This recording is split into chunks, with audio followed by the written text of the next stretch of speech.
Marvelous Monday. Right here, right now. Boy, is there a more prophetic song than that? Cheese whiz, just I hope I don't have too much lens flare. The other day I had like lens flare all over the place on these videos. You know, I don't know, can't explain it. But, yeah, lots going on, eh? I'm just here talking about, are you ready? Are you ready? Are you ready for the draft? You gonna send your kids, you can send your grandkids, your little sons and daughters, you know, your little they, thems, or whatever they are now. You're gonna send them over, fight for Israel. You're gonna send them to fight for Ukraine. Maybe you're gonna send them to fight for Taiwan. How about that? That's coming up. It's coming. Oh yeah, it's coming. It's coming, baby. But yeah, you send it's very possible they might be instituted. They've called up reserves, I guess. So institute the draft. Select the service. This type of thing happened, back in 1940s. See, it's very similar in a way. I don't know if you know or not. Most people of the United States wanted nothing to do with the European war. That was World War II. In Germany and going into Poland and, France and fighting England and Russia, and the United States wanted nothing to do with it. Like, hey man, not my problem. Not my problem. We're here. Nobody's attacked us. We don't want no problem with this, man. We're far away. We're A-okay. Leave us alone. And then what happened? December 7th, 1941, right? Now, of course, the Japanese bombed Pearl Harbor. But I guess what a lot of people don't understand is that all our aircraft carriers that were there were no longer there. Thank you. Wow. What a stroke of luck. And what was there? Most of our battleships that were about to be decommissioned due to age. What a stroke of luck again, right? So the only ships we had there were battleships that were about to be decommissioned. And hence that brought us into World War II, sorry. We go back to World War I and talk about some of the ridiculousness with that. But we're just sticking here at World War II and forward. So, call to arms. So people started signing up, right? People started signing up to go to war, to go fight in a foreign land for the United States democracy, because those Japanese bombed us, those monsters who were allied. They were allied with the Italians and the Germans.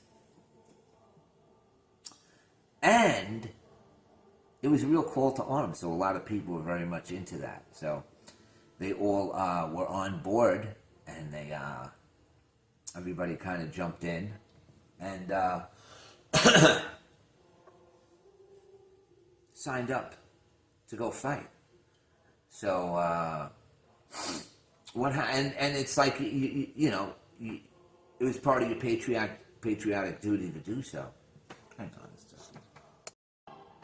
Yeah, back again. Had to hit pause. A little fly buzzing around here. It's making me nuts. I had to squat him.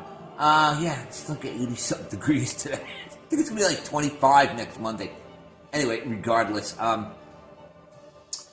yeah, so everybody signed up for the draft, and you had to, otherwise you were deemed a coward. You were shamed.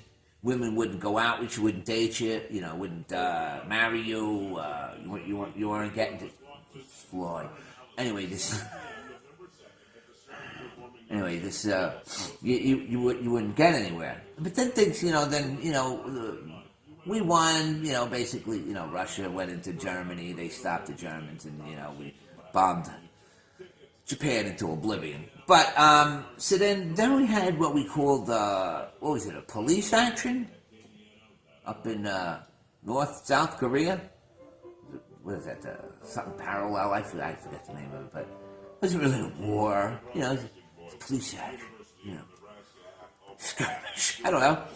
So And then after that, we had Vietnam. By the time Vietnam came around, people were like, what's going on here, man? Like, why are we fighting for democracy in Vietnam? Like, how is that affecting the United States? See, that's where the whole thing unraveled, the assassination of JFK. He did not want to go to Vietnam. But whatever, I'm digressing. But what I'm getting at, we were in another similar situation on September 11th, where, World Trade Center was attacked and brought down. I'm not going to get into the semantics of it. But people were very, very anti-Muslim at that point. Very anti-Muslim. And they were, and then it was, and then, George Bush came out, we got to go into Iraq. And everyone's like, yeah, the hell with Iraq. Let's go into Iraq, man. And then it's like, did Iraq knock down the Trade Center? Nah, but we got to go in there anyway, man. They got yellow cake. They got weapons of mass destruction. Got to get rid of them, man. So we went into Iraq. A lot of people signed up. And but you see, the thing is, up until that point, right, the internet was out then, but not so much, right?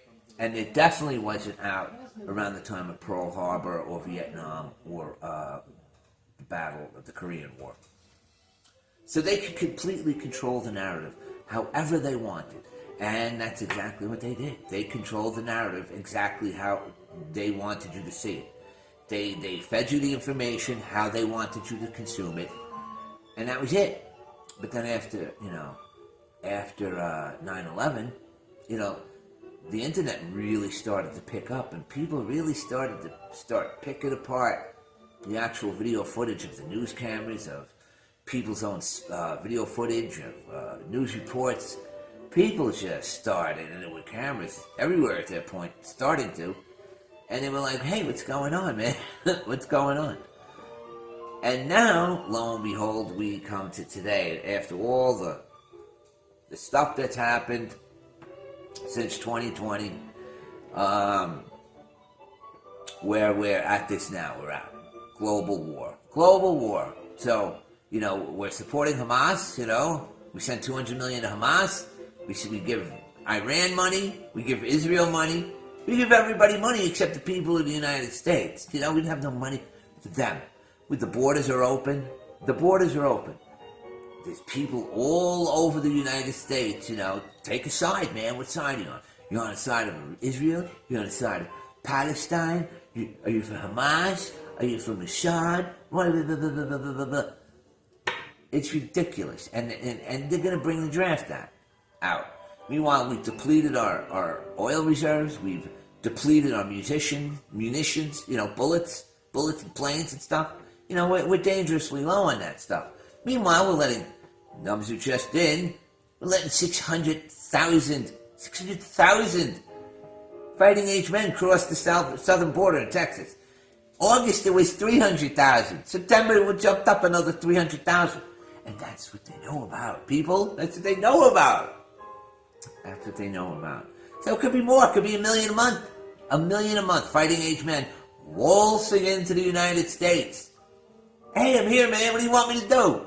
What would you like me to do? Would you like me to go after some of them domestic terrorists? Them white people, white MAGA people? You want me to go after them? Hey, man, give me a gun and a cell phone and food card to Subways. I'm all ready. Our southern border's open, but we're supposed to care about Israel and Ukraine. The poor people. I say the poor people, but you know what? I don't really give a shit. I don't care anymore. It's not my problem, man.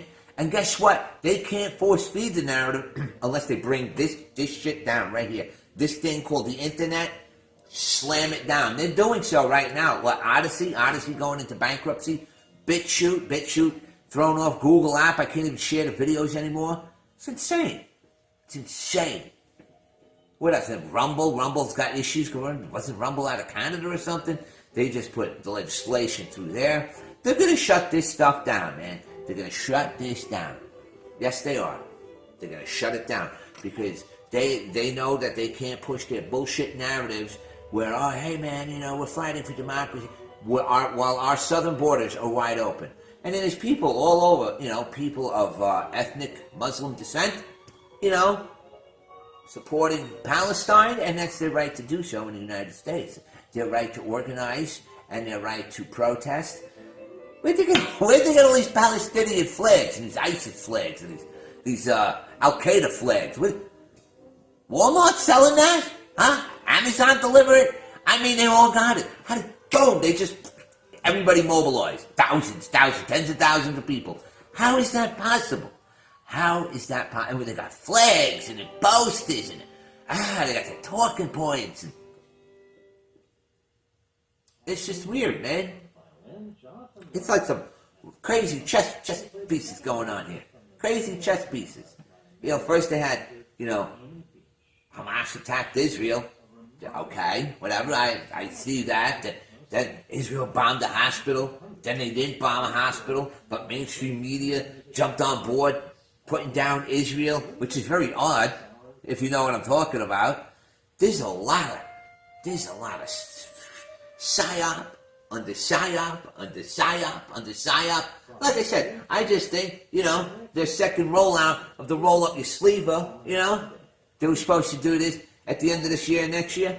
People weren't buying it. Why? Because they could watch this. They don't watch the news. Well, some people do, but they're mamalukes.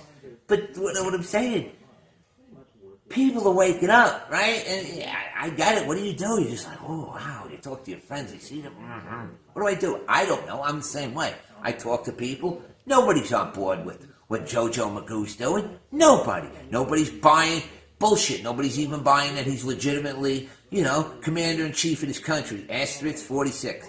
Dude, stop it, man. Stop. It's just ridiculous. You keep punching home. You're hard-hitting, punching your face. The southern border's open. Yet we're supposed to care about Israel defending their borders and Ukraine defending their borders. Our southern border's open.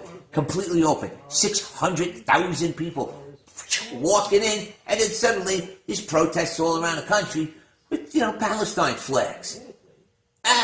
You don't see what's going on, do you? You don't see what's going on. It's going to get worse. It's going to get worse real quick. Quicker than I thought. I was thinking maybe a couple of years. No, I might think a couple of months. I'm trying to be, the bearer of bad news, but whoa. But anyway, it's Monday, right? What's tomorrow? Tomorrow's Tuesday. It's Taco Tuesday, right?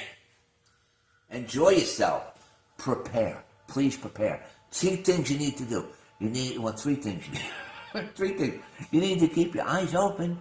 Keep your eyes open all the time. My head on a swivel. Never just assume everything is banal and okay. No, keep your eyes open. 2, prepare. Hey, go get some extra food, man. I don't care if it's little Vienna sausages or cans of corn, soups, whatever. That's shit. Just because it has a little thing on it that says, eat by 2024. Yeah, that thing will last years. Trust me. As long as the can isn't compromised, you can keep it for 10 years. Easy. Maybe 20, 30. I'm just saying. And pray. Pray that we get out of this.